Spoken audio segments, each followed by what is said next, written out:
Hello मेरे प्यारे प्यारे दोस्तों। तो इस वीडियो में हम जो चैप्टर पढ़ने वाले हैं उसका नाम है एनाटॉमी ऑफ फ्लावरिंग प्लांट्स। और हम सबको पता है कि हमारे सिलेबस में से जो सेकेंडरी ग्रोथ वाला टॉपिक है वो रिमूव हो चुका है, तो उसको हम यहां पर नहीं पढ़ेंगे। तो कोई टाइम वेस्ट नहीं करेंगे, सीधी बात, नो बकवास। आप अपनी प्रेजेंट लगा दो कमेंट सेक्शन में और स्टार्ट करते हैं। देखो, इस चैप्टर में मेनली अपने को प्लांट टिश्यू पढ़ना होता है। तो प्लांट टिश्यू जो होता है वो दो टाइप का हो सकता है, एक मेरिस्टेमेटिक टिश्यू, एक परमानेंट टिश्यू। इनके नाम से ही पता लग रहा है, मेरिस्टेमेटिक मतलब उसकी सेल जो है वो डिवाइड कर सकती हैं, अभी अनडिफरेंशिएटेड सेल हैं। और परमानेंट सेल मतलब परमानेंट हो गई है, डिफरेंशिएट हो गई है, अब वो डिवाइड नहीं कर सकती, वो पर्टिकुलर फंक्शन के लिए डिफरेंशिएट हो चुकी हैं। अब मेरिस्टेमेटिक टिश्यू के बारे में हम पढ़ने जा रहे हैं कि मेरिस्टेमेटिक टिश्यू कितने टाइप का हो सकता है। तो on the basis of origin पे अगर हम क्लासिफिकेशन करें तो ये तीन टाइप का हो सकता है, pro meristem, primary meristem, secondary meristem. और लोकेशन के बेस पे देखें तो एपिकल मेरिस्टम, इंटरकैलरी मेरिस्टम और लेटरल मेरिस्टम। ठीक है, अब बात करते हैं इनके बारे में, फिर बात करेंगे इनके बारे में, है ना। तो प्रो मेरिस्टम नाम से पता लग रहा है, प्रो मतलब देखो, मैं अपनी मां के पेट में था, है ना, एम्ब्रियो था। एज ए एम्ब्रियो जब मैं अपनी मां के पेट में था तो मेरे अंदर जो मेरिस्टम था प्रो मेरिस्टम। मैं आपको ट्रिक बता रहा हूं, ट्रिक की हेल्प से, ठीक है। प्राइमरी मेरिस्टम, जब मैं पैदा हुआ, इस दुनिया में आया, तो मेरे पास जो मेरिस्टम था वो प्राइमरी मेरिस्टम। और सेकेंडरी मेरिस्टम, मान लो मैं 10 साल का हो गया, 20 साल का हो गया, फिर, है ना, उसके बाद मेरे पास जो मेरिस्टम आया कि मेरे पैदा होने के बाद, वो सेकेंडरी मेरिस्टम। तो प्रो मेरिस्टम जो एम्ब्रियोनिक स्टेज में होगा, प्राइमरी मेरिस्टम जो है ना ओरिजिनली था उस प्लांट के पास है, और सेकेंडरी मेरिस्टम मतलब बाद में जो आया, जैसे सेकेंडरी ग्रोथ के दौरान होता है, ठीक है। और लोकेशन के बेस पे बात करें तो एपिकल मेरिस्टम, नाम से ही पता लग रहा है, एपिकल मतलब जैसे ये पेंसिल है तो ये इसकी एपिकल पोजीशन है, तो एपिकल मेरिस्टम कहां होगा, एपिकल पोजीशन पे होगा, ठीक है। वो क्या करेगा, अब यहां पर कोई मेरिस्टम है, सेल डिवाइड कर दो, उसकी लेंथ बढ़ाएगा। इंटरकैलरी मेरिस्टम क्या है, देखो फॉर एग्जांपल ये घास है, अब गाय आई, उसने घास को खा लिया, मान लो यहां तक खा लिया घास को, ठीक है। अब घास को दोबारा से ग्रो करना है तो यहां पर बीच में जो इंटरकैलरी मेरिस्टम है ना, वो इंटरनोड की क्या है, एलोंगेशन कराता है, इंटरकैलरी मेरिस्टम। लेटरल मेरिस्टम जो इस पेंसिल, देखो इस पेंसिल की मोटाई इतनी सी है, अब ये मान लो पेड़ है ना, ये पेड़ है कोई, तो ये पेड़ 10 साल बाद देखोगे आप मोटा मोटा मोटा ऐसे ना लेटरल ग्रोथ कर जाएगा, तो वो लेटरल मेरिस्टम होता है ना। और इनके रिस्पेक्ट में बात की जाए तो एपिकल और इंटरकैलरी मेरिस्टम जो होता है वो प्राइमरी मेरिस्टम होता है, मतलब पेड़ के पास ओरिजिनली वो प्रेजेंट होता है। और लेटरल की बात करें, प्राइमरी भी हो सकता है, सेकेंडरी भी। सेकेंडरी भी मतलब लेटरल जो ग्रोथ होती है, पेड़ की मोटाई जब बढ़ती है उसमें हमें सेकेंडरी ग्रोथ देखने को मिलते हैं, इसलिए इसमें सेकेंडरी भी हो सकता है, ठीक है। अब हम बात करने वाले हैं परमानेंट टिश्यू की। देखो खुद को लोकेट करते हुए चला, हम परमानेंट टिश्यू, हम मेरिस्टेमेटिक टिश्यू देख चुके हैं, अब हम परमानेंट टिश्यू की बात करने वाले हैं। तो परमानेंट टिश्यू जो होता है दो टाइप का हो सकता है, सिंपल भी और कॉम्प्लेक्स भी। सिंपल मतलब सिर्फ एक टाइप की सेल से बना हो, मतलब फॉर एग्जांपल ए है ये, तो ए ही टाइप की सेल मिलेंगी। और कॉम्प्लेक्स में मोर देन वन, मतलब ए टाइप की सेल भी मिल सकती है, बी टाइप की, सी टाइप की भी, मतलब more than one type of cell उसमें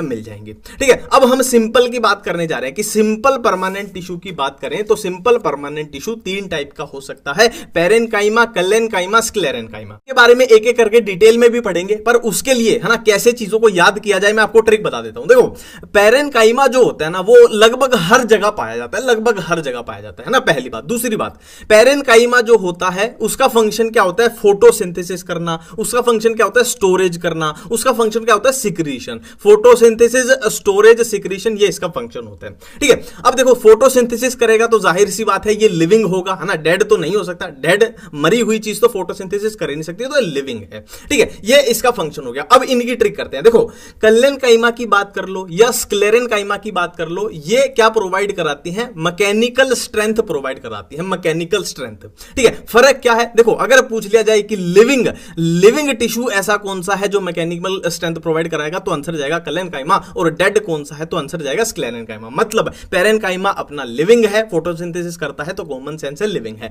कलेन्काइमा भी लिविंग है, और स्क्लेरेन्काइमा कैसा है, डेड टिश्यू है। फंक्शन की बात की जाए तो पेरेन्काइमा का क्या फंक्शन है, P for parenchyma, P for photosynthesis, और क्या याद रखना है, स्टोरेज एंड सिक्रीशन। कलेन्काइमा का मैकेनिकल स्ट्रेंथ प्रोवाइड कराता है, स्क्लेरेन्काइमा भी मैकेनिकल स्ट्रेंथ प्रोवाइड कराता है। अब बारी बारी से इनके बारे में बात कर लेते हैं। पेरेन्काइमा मैंने बोला था कि लगभग हर जगह प्रेजेंट होता है, मतलब ये फंडामेंटल टिश्यू है, प्रिमिटिव टिश्यू है, फर्स्ट इवोल्व है, मतलब लगभग हर जगह ही ये पाया जाएगा। अबे ये क्या आ गया यहां पर, चल चल चल चल, ठीक है, ओके, ठीक है। अब देखो मेजर कंपोनेंट वो ये यूनिवर्सल टिश्यू है भाई, लगभग हर जगह पाया, ये सारे पॉइंट तो उसी से कवर हो जाएंगे ना, हर जगह पाया जाता है, सबसे पुराना टिश्यू है, ये है वो है, ठीक है। अब देखो ये डायग्राम देखो कि सेल वॉल थिन है, mainly made up of cellulose. अब प्लांट की बात कर रहे हैं तो सेल वॉल सेलुलोज की ही बनी होगी, और इंटरसेलुलर स्पेस की बात करें तो क्लोजली पैक्ड सेल हैं, और या फिर स्मॉल इंटरसेलुलर स्पेस प्रेजेंट हो सकता है कि या तो बिल्कुल टाइटली पैक्ड है, देखो बिल्कुल ही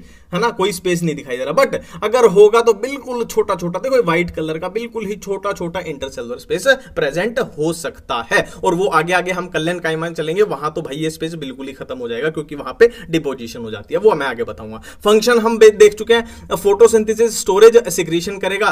सेल की शेप कैसी होगी, स्फेरिकल हो सकती है, ओवल हो सकती है, राउंड हो सकती है, पॉलीगोनल हो सकती है। नेक्स्ट हम कल्याण काइमा की बात करें तो मैंने आपको बताया था कि मैकेनिकल स्ट्रेंथ प्रोवाइड करता है, और कैसा होता है, लिविंग होता है, और occurs in layer below the epidermis, epidermis के नीचे पाया जाता है लेयर्स में, फाउंड एज होमोजेनस लेयर और इन पैचेस। अब देखो ये है ना, डायरेक्ट क्वेश्चन पूछ लिए जाएंगे एनसीईआरटी के कि कौन सा ऐसा टिश्यू है एपिडर्मिस के नीचे लेयर्स में पाया जाता है, कौन सा ऐसा टिश्यू है जो होमोजेनस लेयर की तरह या फिर पैचेस में पाया जाता है, कल्याण काइमा उसका आंसर आ जाएगा। अब देखो मेरी बात याद करो, मैंने क्या बोला था कि आगे आगे जाएंगे तो सेल के बीच का स्पेस बिल्कुल ही खत्म हो जाएगा। क्यों? क्योंकि देखो सेल पे किसकी डिपोजिशन हो गई है, सेलुलोज की, हेमीसेलुलोज की, पेक्टिन की। तो देखो ये कितनी दीवारें मोटी मोटी हो गई हैं, मतलब भाई जो बीच में स्पेस है उसके पाने जाने की प्रोबेबिलिटी बिल्कुल ही खत्म हो गई है। सेल की शेप की बात करें तो ये देखने से ही पता लग रहा है भाई, ओवल हो सकती है, स्फेरिकल हो सकती है, पॉलीगोनल हो सकती है। इंटरसेलुलर स्पेस एब्सेंट हो गया क्योंकि भाई डिपोजिशन हो चुकी है, ठीक है। Often contain chloroplast. अब क्लोरोप्लास्ट है तो ये भाई देखो लिविंग है, जिंदा है, तभी तो क्लोरोप्लास्ट है। जो डेड हो जाएगा जैसे स्क्लेरन काइमा है वहां पे नहीं होंगी चीजें, ठीक है। प्रोवाइड फंक्शन क्या है, प्रोवाइड मैकेनिकल सपोर्ट, मैंने बता दिया मैकेनिकल स्ट्रेंथ प्रोवाइड करता है किसका, to the young part such as young stem petiole of leave, है ना। ग्रीन पार्ट को ऐसे याद रखना कि ये ग्रीन पार्ट को मैकेनिकल स्ट्रेंथ प्रोवाइड करता है। जो मैच्योर वाले पार्ट वहां तो अपना भाई है ना, मान लीजिए स्क्लेरन काइमा आ जाता है, ठीक है। अब स्क्लेरन काइमा की बात करें तो मैं आपको बता चुका हूं कि इसकी है ना डेड होता है, डेड क्या मैकेनिकल स्ट्रेंथ प्रोवाइड करता है, मैकेनिकल टिश्यू है। इसकी सेल्स क्या है, थिक वॉल्ड, मतलब मोटी दीवारें हैं। मोटी दीवारें क्यों हैं, क्योंकि लिग्निफाइड यानी लिग्निन की डिपोजिशन हो चुके हैं। देखो थिक वॉल जब मोटी दीवारें होती है ना तो क्यों होती हैं, देखो मैं यहां पर डायग्राम दोबारा से दिखाऊं। पैरेनकाइमा में बिल्कुल पतली पतली दीवारें थी, थिन थी, यहां पे लिखा भी था, क्यों, क्योंकि किसी चीज की डिपोजिशन नहीं थी। यहां पर हमने देखा कल्याण काइमा में भी डिपोजिशन हो चुकी है, सेलुलोज, हेमीसेलुलोज, पेक्टिन की मोटी दीवारें हो गई हैं, और यहां लिग्निन की डिपोजिशन है तो मोटी दीवारें हो गई हैं। दोनों की बात करें, इसमें भी मोटी दीवारें, इसमें भी मोटी दीवारें, और विदाउट प्रोटोप्लास्ट। अब प्रोटोप्लास्ट अब्सेंट है तभी तो ये डेड है, अगर प्रोटोप्लास्ट प्रेजेंट होता तो लिविंग हो जाता, कॉमन सेंस की बात है। तो ये मैकेनिकल सपोर्ट प्रोवाइड करता है, ये बात हम कर ही चुके हैं। अब स्क्लेरन काइमा की बात करें तो दो टाइप के हो सकते हैं भाई, फाइबर्स हो सकते हैं और स्क्लेरोइड्स हो सकते हैं। देखो ये है फाइबर और ये है स्क्लेरोइड, इनको पहचानने की आसान सी ट्रिक है, फाइबर है तो थोड़ा लंबा लंबा होगा, स्क्लेरोइड थोड़ा गोल गोल होगा, ठीक है। अब देखो यहां पर बात की जा रही है, ये डायग्राम यहां रख लेते हैं, अरे जुगाड़ नहीं बैठ रहा, ठीक है जुगाड़ बिठाते हैं, चलो ऐसे करते हैं इसको। देखो फाइबर में क्या है, थिक वॉल है, और स्क्लेराइड में भी क्या है भाई, हाईली थिकन्ड वॉल, मतलब दोनों की दीवारें मोटी है। देखो इसमें भी डिपोजिशन है और इसकी तो भाई बहुत ही मोटी हो गई है ना, थिक वॉल इसकी भी है और इसकी तो ज्यादा ही थिक हो गई है ना, कितनी मोटी दीवार हो गई, ठीक है। इलोंगेटेड सेल है, देखो भाई इलोंगेटेड है, लंबी लंबी है, इलोंगेटेड है, और ये कैसी है, ये थोड़ी सी स्फेरिकल है, ओवल है, सिलेंड्रिकल है ना, स्फेरिकल सी है। पॉइंटेड सेल है, देखो जाहिर सी बात है पॉइंटेड एंड इसके होंगे, अगर कोई चीज ऐसे इलोंगेटेड है तो उसके एंड जो होंगे पॉइंटेड नुकीले होंगे, कोई चीज गोल है तो उसके जो एंड है वो पॉइंटेड नुकीले हो ही नहीं सकते, है ना, तो इसके अपॉइंटेड एंड है, ठीक है। और क्या है यहां पर बात की जाए तो ये वेरी नैरो ल्यूमन है। ल्यूमन की बात करी जाए तो इसमें देखो ल्यूमन है, पर इसमें तो बिल्कुल ही छोटा ल्यूमन हो गया। क्यों ल्यूमन, है ना, बीच के छेद की बात करें तो ल्यूमन क्यों कम हो गया है, क्योंकि इसकी दीवारें ज्यादा मोटी हैं, जिसकी दीवारें ज्यादा मोटी होंगी उसका ल्यूमन उतना ही कम हो जाएगा। अब ये यहां पर एक सुपर हिट क्वेश्चन बनता है कि कहां पे पाए जाती है स्क्लेराइड, कहां पे, fruit walls of nut, seed coat of legumes, tea leaves, fruit pulp of guava, pear, sapota, है ना। सपोटा क्या होता है, चीकू, है ना, चीकू ही होता है ना। पियर क्या होता है, नाशपाती, गवावा अमरूद। मतलब कहने की बात यह है जिस भी फ्रूट में, जिस भी चीज को खाने की चीज में थोड़ा वो है ना किरकिरापन, किरकिरापन समझते हो आप, शायद नॉर्थ इंडिया वाले समझ में होंगे, है ना। रड़क जैसे चीकू खाते हैं तो उसमें भी दाने दाने से फील होते हैं, अमरूद में भी होते हैं, है ना, चाय की जो पत्तियां होती है उसमें भी होते हैं, तो वहीं पे क्या होगा, अपनी ये पाई जाएगी, ठीक है। अब देखो यहां पर, यहां पे मैं एक बार लोकेट करवा देता हूं, कहां गया वो अपना नक्शा, ठीक है। नक्शा हम अरे भाई साहब, ठीक है, ये रहा परमानेंट टिश्यू हम पढ़ रहे थे। परमानेंट में सिंपल हमने पढ़ लिया, जिसमें हमने पेरेन्काइमा को देखा, कलेन्काइमा को देखा, स्क्लेरेन्काइमा को देखा। अब हम कॉम्प्लेक्स टिश्यू पढ़ने वाले हैं, और कॉम्प्लेक्स टिश्यू में अपने पास क्या आता है, जाइलम आता है एंड फ्लोएम आता है। तो जाइलम में क्या क्या होगा, tracheids, vessels, xylem fibre, xylem parenchyma, और इसमें फ्लोएम में sieve tube, companion cell, phloem fibre and phloem parenchyma. अब बात कर लेते हैं क्या डेड है क्या लिविंग है। देखो यहां पर मैं आपको एक ट्रिक बताने जा रहा हूं। देखो जाइलम का फंक्शन क्या है, पानी को, है ना, पानी की कंडक्शन करना, पानी को प्लांट में इधर से उधर लेके जाना। फ्लोएम का फंक्शन क्या है, फूड को इधर से उधर लेके जाना। ठीक है, यहां पर मैं जाइलम की ट्रिक बता रहा हूं आपको। अब किसी चीज को पानी लेके जाना है तो जाहिर सी बात है उसके बीच का स्पेस खाली होना चाहिए। फॉर एग्जांपल ये चीज है, अब देखो यहां से पानी ज्यादा जाएगा और इसके बीच में ये देखो सेल की चीजें हैं, ये सेल का कुछ है, ये सेल का कुछ है, ये सेल का कुछ है ना, यहां से पानी जा रहा है। अब मैं क्या करता हूं, इसको थोड़ा एडवांस बना देता हूं कि भाई इस स्ट्रक्चर में से मेरे को पानी भेजना है, तो मैं क्या करता हूं, सेल के जो ये पोर्शन है कुछ कुछ कुछ कुछ, मैं इनको डेड बना देता हूं, इनको मार देता हूं। अब इनको मार देंगे तो उनका स्पेस खाली हो जाएगा, खाली हो जाएगा तो यहां से पानी ज्यादा जा सकता है। तो इसीलिए जाइलम में मैक्सिमम स्पेस अपने को क्या चाहिए, खाली चाहिए, तो बाकी की चीजें हमने उड़ा दी, है ना। तो इसीलिए यहां पर देखो सारी की सारी पहली बात तो डेड होती है, ट्रेकीड भी डेड है, वेसल भी डेड है, ये भी डेड है। क्यों? क्योंकि अपने को खाली स्पेस ज्यादा चाहिए, तो चीजों को हम एलिमिनेट करते जा रहे हैं। और देखो पेरेन्काइमा जो होता है उसका फंक्शन होता है फूड स्टोरेज, तो ये कभी भी डेड नहीं होगा, पेरेन्काइमा कभी भी डेड नहीं होगा, ये लिविंग रहेगा, ये लिविंग रहेगा, ये रूल है। और फाइबर की बात करें तो फाइबर तो हमेशा ही डेड रहेगा, डेड रहेगा। तो इसमें भाई देखो ये तो लिविंग रहेगा, ये डेड रहेगा। तो ऐसे याद रखना जाइलम में सारे डेड हैं सिर्फ पेरेन्काइमा को छोड़ के, क्योंकि ये तो लिविंग होगा ही होगा, और इसमें सारे लिविंग है सिर्फ फाइबर को छोड़ के, क्योंकि फाइबर तो हमेशा डेड होता है। तो ये अपने को बातें याद हो गई। ठीक है, अब हम जाइलम फ्लोएम की बारी बारी से बात करेंगे कि फंक्शन ऑफ जाइलम क्या होते हैं। पानी की कंडक्शन करता है,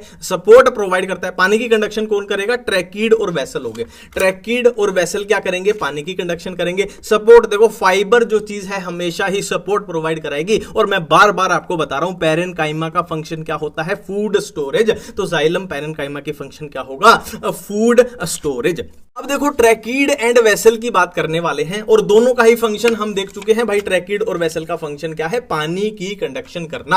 अब देखो ट्रेकीड और वेसल कैसे, ऐसे समझो, ट्रेकीड भाई ये थी पुराने जमाने में थी, ठीक है भाई, पानी भेज रहे थे, पानी भेज रहे थे, पर फिर बाद में क्या हुआ, धीरे धीरे वेसल बन गई। वेसल क्यों बन गई, क्योंकि भाई अपने को थोड़ा एडवांस सिस्टम चाहिए था कि भाई कम जगह है, कम पानी जा रहा है, तो थोड़ा इसको एडवांस कर देते हैं, यहां से ज्यादा पानी जाएगा। तो ये प्रिमिटिव कंडक्टिंग एलिमेंट है। प्रिमिटिव मतलब पुराने टाइप के थे, फिर उससे एडवांस वाले आगे जो वेसल है। ठीक है, तो इनका नैरो ल्यूमन था, थोड़ा सा नैरो ल्यूमन था, और इनका वाइड ल्यूमन, इनका चौड़ा हो गया है, ज्यादा से ज्यादा पानी भेजना है। दोनों की दीवारों पे लिग्निन, लिग्निन की क्या है, लिग्निन की क्या है, डिपोजिशन है। क्यों है, क्योंकि भाई अगर इस पाइप से पानी जा रहा है तो यहां से पानी लीक भी तो हो सकता है, तो पानी की लीकेज को बचाना है तो लिग्निन से उनको कवर कर देते हैं। प्रोटोप्लाज्म दोनों में एब्सेंट रहेगा। मैंने क्या कहा था कि अगर किसी चीज में से पानी भेजना है तो अपने को ज्यादा से ज्यादा जगह खाली चाहिए, तो हम उसकी चीजों को मार देंगे। प्रोटोप्लाज्म दोनों में एब्सेंट हो जाएगा। और क्यों, देखो क्यों एब्सेंट हो जाएगा, क्योंकि दोनों के दोनों डेड हैं, तो प्रोटोप्लाज्म तो प्रेजेंट हो ही नहीं सकता। पिट्स दोनों में प्रेजेंट होते हैं, परफोरेशन इसमें एब्सेंट है, इसमें प्रेजेंट है। अब पिट्स क्या होते हैं, परफोरेशन क्या होते हैं, ये मैं आपको समझाना चाहता हूं। देखो मान लीजिए ये एक दीवार है, ये एक दीवार है, और ये उस पे लिग्निन की कवरिंग है, लिग्निन की, ठीक है, ये लिग्निन की, ये लिग्निन की कवरिंग है। अब पिट क्या होता है कि ऐसा पोर्शन इस दीवार पर, ऐसा पोर्शन जहां पर लिग्निन जो है वो एब्सेंट है, कि बाकी जगह तो लिग्निन प्रेजेंट था, बट ये ऐसा पोर्शन है जहां लिग्निन एब्सेंट है, तो ये पिट्स होता है। और परफोरेशन क्या होता है, परफोरेशन तो छेद होता है पूरा। मान लो ये दीवार है और ये इस दीवार में डायरेक्ट छेद है, डायरेक्ट परफोरेशन है, डायरेक्ट छेद है, वो परफोरेशन होता है। ठीक है, पिट्स क्या है, ऐसा एरिया जहां पर लिग्निन एब्सेंट है, और परफोरेशन क्या है, दीवार में ही छेद है, ये है। ठीक है, तो पिट्स भाई दोनों में प्रेजेंट है। परफोरेशन इसमें एब्सेंट है, इसमें क्या है, प्रेजेंट है। इसमें परफोरेशन प्रेजेंट है, इसीलिए ज्यादा पानी, है ना, छेद से इधर से उधर ज्यादा पानी जा पाता है। और ये एनसीईआरटी का डायग्राम है अपना ट्रेकीड का, वेसल का। आप देख पा रहे हो वेसल में कितना ज्यादा स्पेस आ गया है, इसका ल्यूमन कितना वाइड हो गया है, क्यों, ज्यादा से ज्यादा पानी भेजना है। ठीक है, अब ट्रेकीड वेसल की बात कर ली। अब हम बात करते हैं जाइलम पेरेन्काइमा की एंड जाइलम फाइबर की। हम बात कर चुके हैं कि जहां वर्ड आ जाए पेरेन्काइमा, मतलब फंक्शन क्या होगा, फूड स्टोरेज। तो फूड स्टोरेज होगी किसकी, स्टार्च और फैट के रूप में। थिन वॉल होगी, ये तो हम बात भाई पेरेन्काइमा, जब हम पेरेन्काइमा टिश्यू पढ़ रहे थे वहां भी देखा था हमने कि इसकी थिन वॉल होती है क्योंकि डिपोजिशन नहीं होती है, सेल वॉल सेलुलोज की बनी होती है। और storage of substance like tannins. अब यहां पर मैं आपको कंफ्यूजन जहां आएगी ना वो आगे जाके बताऊंगा। यहां याद रखना जाइलम पेरेन्काइमा में टेनिन की क्या होती है, स्टोरेज होती है, और फ्लोएम पेरेन्काइमा में यहां पे कंफ्यूजन होगी, मैं आपको बताऊंगा, टेंशन मत लो इसकी, ठीक है। जाइलम फाइबर जिसको वुड फाइबर भी बोलते हैं, ये क्या करेगा भाई, स्ट्रेंथ प्रोवाइड करेगा किसको, ट्रैकिड और वेसल को। देखो अब जाइलम के अंदर ट्रैकिड और वेसल क्या है, जो अपना पानी को कंडक्शन कर रहे हैं, है ना, पानी की कंडक्शन कर रहे हैं। अब पानी की कंडक्शन कर रहे हैं तो भाई ये बहुत इंपॉर्टेंट है उसके लिए। अब बहुत इंपॉर्टेंट है तो इसके लिए स्ट्रेंथ, इसको स्ट्रेंथ भी तो प्रोवाइड है ना, इसको प्रोटेक्शन भी तो देनी पड़ेगी। तो इनको प्रोटेक्शन कौन देगा, फाइबर, और इनके लिए फूड स्टोरेज कौन करेगा, पेरेन्काइमा। ऐसे ही तो पूरा सिस्टम चल रहा है मिलजुल के, ठीक है। तो ये बात अपने को यहां पर समझ में आ गई। और ये सेप्टेट भी हो सकते हैं, ए सेप्टेट भी हो सकते हैं भाई, फाइबर को याद रखना, ठीक है। अब जाइलम की बात करें थोड़ी प्राइमरी और सेकेंडरी की, तो वही है भाई, जो प्राइमरी ग्रोथ के दौरान जाइलम बनेगा वो प्राइमरी जाइलम हो जाएगा, और जो सेकेंडरी ग्रोथ के दौरान बनेगा वो सेकेंडरी जाइलम हो जाएगा। अब प्राइमरी जाइलम की बात करें तो इसमें भी दो टाइप से, प्रोटोजाइलम, मेटाजाइलम। प्रोटोजाइलम पहले जो बना, लेटर जो बना, बाद में जो बना वो हो जाएगा मेटाजाइलम, ठीक है। अब प्राइमरी जाइलम की थोड़ी अरेंजमेंट की बात करें तो ये कैसा हो सकता है, एंडार्क और एक्सार्क हो सकता है। एंडार्क में क्या होगा, प्रोटोजाइलम जो होगा टुवर्ड द सेंटर होगा और पेरिफेरी की तरफ मेटाजाइलम होगा, और एक्सार्क में ठीक इसका उल्टा कर दीजिए, ठीक है। अब जो एंडार्क वाली कंडीशन होती है वो मेनली स्टेम में पाई जाती है, एक्सार्क वाली रूट में पाई जाती है। तो इसकी मैं ट्रिक बता रहा हूं, देखो जड़ जो होती है, रूट्स जो होती है थोड़ी थोड़ी ऐसे होती है ना, थोड़ी थोड़ी ऐसे होती है ना, कहीं से रूट्स निकलती हैं, थोड़ी थोड़ी ऐसे निकलती है ना, तो यहां पर बहुत सारे ऐसे एक्स बन रहे हैं, बहुत सारे रूट्स निकलती हैं तो बहुत सारे एक्स बन रहे हैं, एक्स बन रहे हैं। तो ये एक्स से याद आ जाएगा, एक्सार्क अपने को याद आ जाएगा। या फिर ऐसे भी याद रख सकते हैं कि जो एक्स होती है वो रूट्स यानी जड़े हिला के चली जाती है, ठीक है। मैं अपनी बात नहीं कर रहा, आपकी बात कर रहा हूं, ठीक है।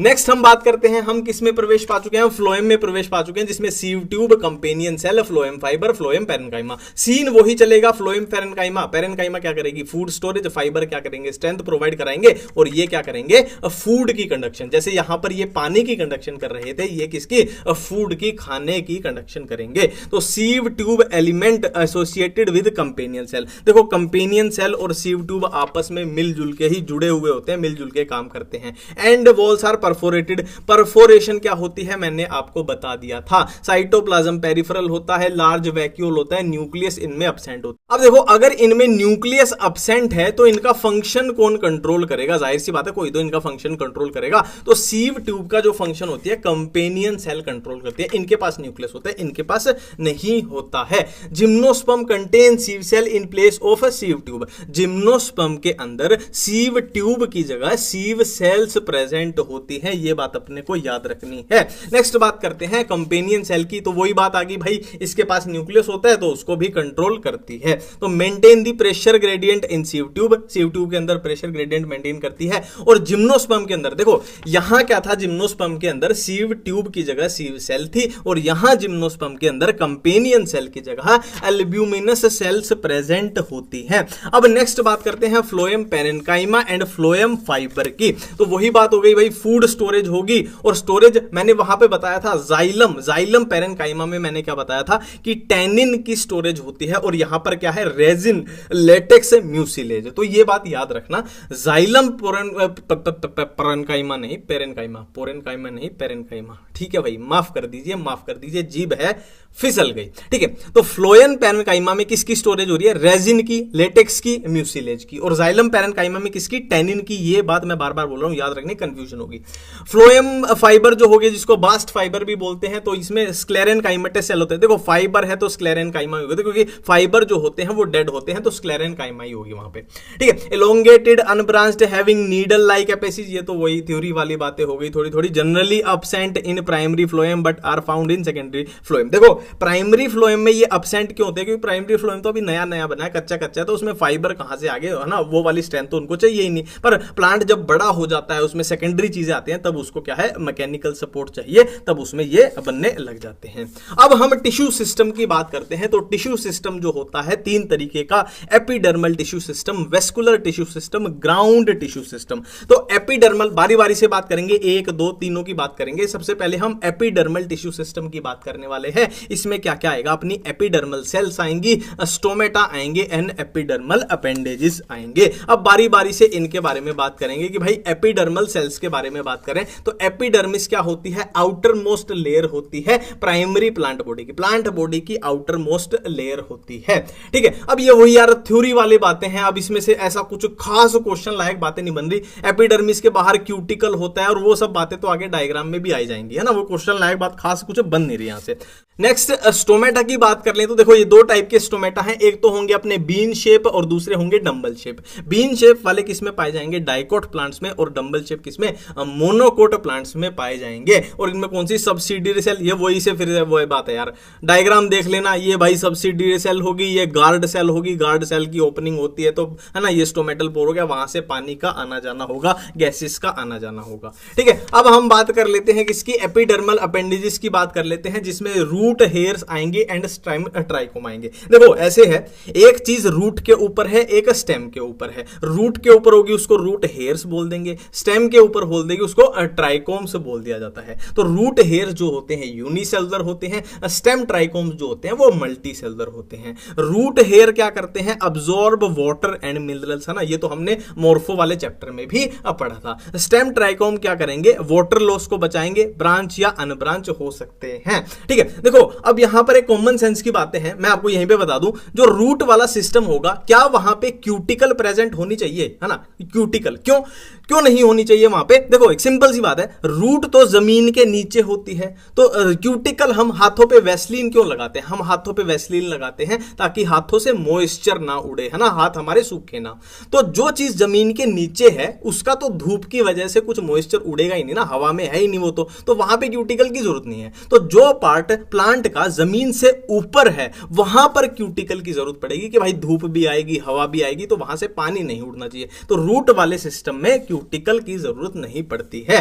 ठीक है, अब हम बात करने वाले हैं नेक्स्ट, देखो टिश्यू सिस्टम में हमने क्या बात की थी, एपिडर्मल की बात कर ली, अब हम वेस्कुलर टिश्यू सिस्टम की बात करने वाले हैं। तो वेस्कुलर में क्या होगा भाई, रेडियल टाइप का और कॉन्जॉइंट टाइप का। रेडियल टाइप का R for radial, R for roots में प्रेजेंट होगा, ये फ्लोएम और जाइलम कुछ इस तरीके से प्रेजेंट होंगे। देखो रेडियली प्रेजेंट है, रेडियली, है ना, रेडियली ये प्रेजेंट है। कॉन्जॉइंट की बात करें तो ये क्लोज्ड हो सकता है, ओपन हो सकता है। ओपन मतलब जहां कैम्बियम प्रेजेंट होगा और क्लोज्ड मतलब कैम्बियम प्रेजेंट नहीं होगा। तो ओपन कैम्बियम किसमें प्रेजेंट होगा, डाइकोट्स में, और जिसमें नहीं होगा मोनोकोट्स में। अब इसी कैम्बियम की वजह से क्या होगी, मान लीजिए इसी कैम्बियम की वजह से सेकेंडरी ग्रोथ होती है। अब क्या हम यहां पर बोल सकते हैं कि सेकेंडरी ग्रोथ जो होती है वो किसमें, डाइकोट में पाई जाती है, क्योंकि वहां कैम्बियम है, मोनोकोट में है ही नहीं, तो वहां पर सेकेंडरी ग्रोथ नहीं पाई जाती है।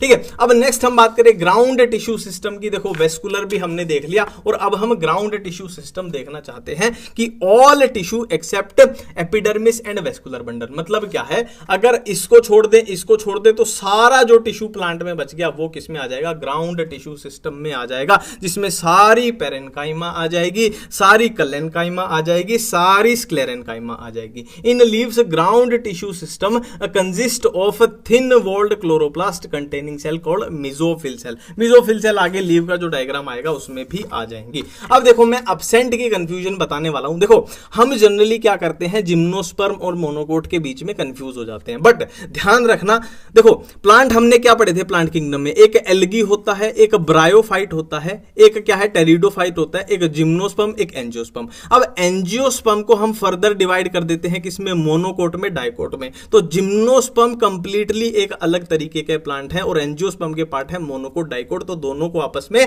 कंफ्यूजन मत करना। ठीक है, तो सेकेंडरी ग्रोथ का क्वेश्चन आ जाए, जैसे सेकेंडरी ग्रोथ किसमें एब्सेंट होती है, तो एग्जाम में कंफ्यूज हो जाओगे आप, जिम्नोस्पर्म भी उसका आंसर लगा सकते हो, तो उसका आंसर है मोनोकोट। जिम्नोस्पर्म में सेकेंडरी ग्रोथ होती है, तो जिम्नोस्पर्म में क्या क्या एब्सेंट होता है, xylem fibre, xylem vessel, companion cell और सीव ट्यूब जिम्नोस्पर्म में एब्सेंट होते हैं। सीव ट्यूब की जगह सीव सेल होती है, कंपेनियन सेल की जगह अल्ब्यूमिनस सेल होती है। और मोनोकोट में क्या क्या एब्सेंट होता है, phloem fibre, phloem parenchyma, vascular cambium, secondary growth. और कैम्बियम नहीं है तभी तो सेकेंडरी ग्रोथ नहीं है, ये बात तो हम कर चुके हैं। ठीक है, अब हम बारी बारी से बात करने वाले हैं डाइकोट स्टेम की। देखो जहां पर मैंने ये पिंक वाले टिक लगाए हुए ना, पिंक वाले टिक, यहां से क्वेश्चन बनने की प्रोबेबिलिटी ज्यादा है। एपिडर्मिस की बात करें तो आउटर मोस्ट होती है एपिडर्मिस, सबसे बाहर होती है, सिंगल लेड है, स्टोमेटा प्रेजेंट होंगे, क्यूटिकल प्रेजेंट होगा। देखो स्टेम है तो क्यूटिकल की जरूरत है क्योंकि जमीन से ऊपर है, पानी उड़ने का खतरा है, और ट्राइकोम्स जो है वो प्रेजेंट होंगे, है ना। कोर्टेक्स की बात करें तो 3 पार्ट में डिवाइडेड है। देखो इसका डायग्राम भी मैं आपको दिखा देता हूं, ये इसका डायग्राम है भाई,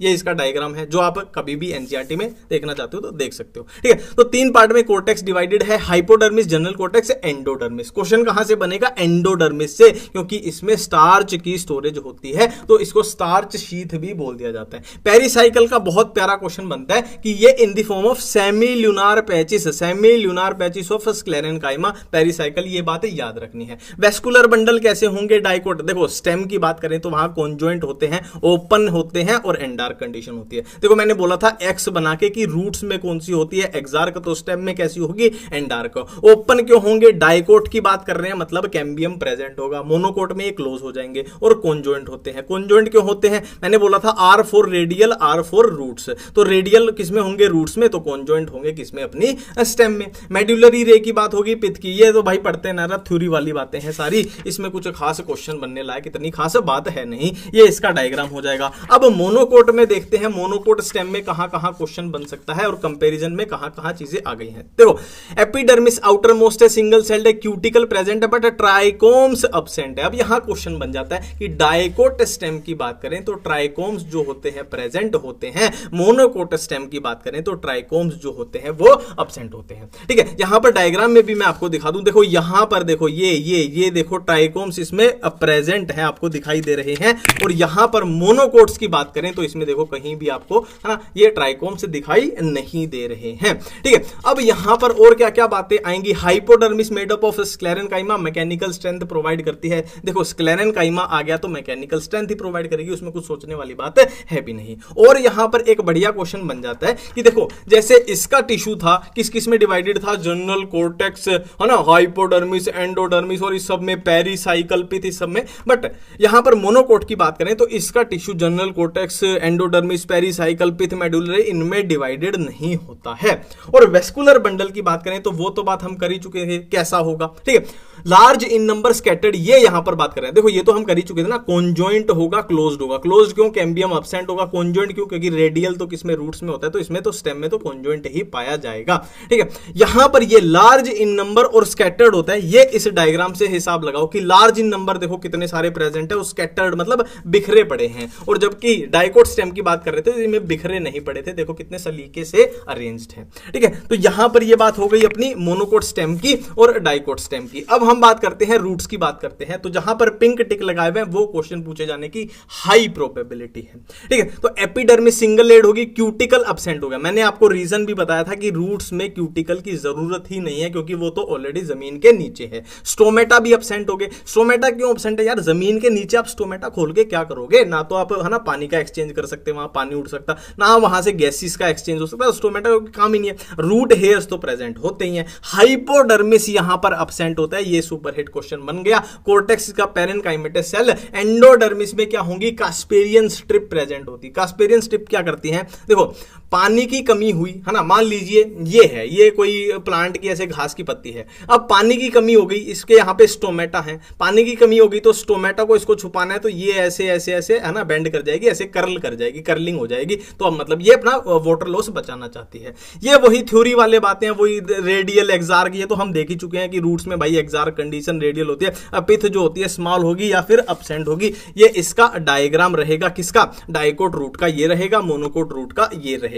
अब यहां पर फर्क क्या दिखेगा मोनोकोट रूट में कि बहुत सारी चीजों में ये किसके, डाइकोट रूट के ही सिमिलर होती है, बट कहां पर डिफरेंस आएगा, पिथ जो होगी इसकी लार्ज होगी, वेल डेवलप्ड। डाइकोट की बात करें तो स्मॉल थी या फिर अब्सेंट थी, यह लार्ज है, वेल डेवलप्ड है। ठीक है, और क्या है, जाइलम बंडल मोर देन 6 आ गए हैं, जिसको पोलियार का कंडीशन बोल दिया जाता है। देखो कैसे 1 2 3 4 है ना, कितने सारे आ गए हैं यहां पर। अब अपना लास्ट में टॉपिक कौन सा बचता है, लीव्स का। लीव्स का अपना टॉपिक बचता है, तो 2 टाइप की लीव्स होती हैं अपने पास यहां पर, एक डोर्सी वेंट्रल या डाइकोट, एक आइसो बाइलेटरल या monocot. D D for dorsi ventral, D for dicot, और ये ऑटोमेटिकली हो जाएगी मोनोकोट। अब इनमें क्या क्या होता है हम इनके डायग्राम से हिसाब लगाएंगे, इनके डायग्राम से हिसाब लगाएंगे हम। देखो ये मैंने दोनों के डायग्राम आपके सामने रख दिए हैं, अब हम पढ़ते हैं। देखो क्यूटिकल जो होगा मोर, ये D फॉर डाइकोट, और ये भाई मैंने क्या रख दिया यहाँ पे, हाँ उल्टा ही रख दिया, ठीक है ठीक है, एनसीईआरटी काट के लाया था तो उल्टा रख दिया, पिछले पेज की प्रिंटिंग आ गई ठीक है, ये मोनोकोट है, ये डाइकोट है। अब देखो cuticle more thicker on upper side, और इसमें इक्वल है, मतलब इसमें क्या होगा, क्यूटिकल देखो यहां पर अपर साइड पे क्यूटिकल की जो लेयर होगी वो मोटी होगी, लोअर साइड पे पतली होगी, यहां पे इक्वल होगा भाई, दोनों साइड ही इक्वल होगा, ये हर तरीके से इक्वल चल रहा है। स्टोमेटा की बात करें तो इक्वल होंगे, यहां पे भी देखो ये एक स्टोमेटा है, एक स्टोमेटा है। इसकी बात करें तो यहां पे नीचे की साइड स्टोमेटा दिखाया हुआ है, ऊपर की साइड नहीं दिखाया है, मतलब नीचे की साइड स्टोमेटा ज्यादा होंगे, क्यूटिकल ऊपर ज्यादा होगी, स्टोमेटा नीचे ज्यादा होंगे। इसमें दोनों चीजें बराबर, क्यूटिकल भी बराबर, स्टोमेटा भी बराबर। और क्या बात है कि इसमें जो सेल है, मीजोफिल जो सेल है वो दो टाइप से बट गई हैं, कौन सी, एक तो ये पहली साइड हो गई, ये वाली पहली साइड होगी, ये वाली दिख रही है, और क्या है जिनमें ये गैप सा आ गया है ना, उनको ऐसे रखना स्पंजी, स्पंज मतलब ऐसे स्पंज जैसे फूल गई है, मतलब गैप सा आ गया, तो ये स्पंजी और पहली साइड हो जाएंगी। इसमें सेल जो है वो डिवाइडेड नहीं है ना, सारी ही एक जैसी हैं। और इसमें अगर बात करें वेस्कुलर बंडल की तो कॉन्जॉइंट होगा, क्लोज्ड होगा, मतलब लगभग मोनोकोट जैसा ही है ना। इसमें सेकेंडरी ग्रोथ तो कुछ होगी नहीं, तो इसमें क्लोज्ड ही होता है, सराउंडेड बाय बंडल शीथ। और ग्रासिस की बात करें तो उसमें बुलिफॉर्म सेल या मोटर सेल पाई जाती हैं, ग्रासिस के अंदर पाई जाती हैं। ठीक है, तो सेकेंडरी ग्रोथ टॉपिक अपने को करना नहीं है, तो ये अपना चैप्टर कंप्लीट होता है। थैंक यू, धन्यवाद।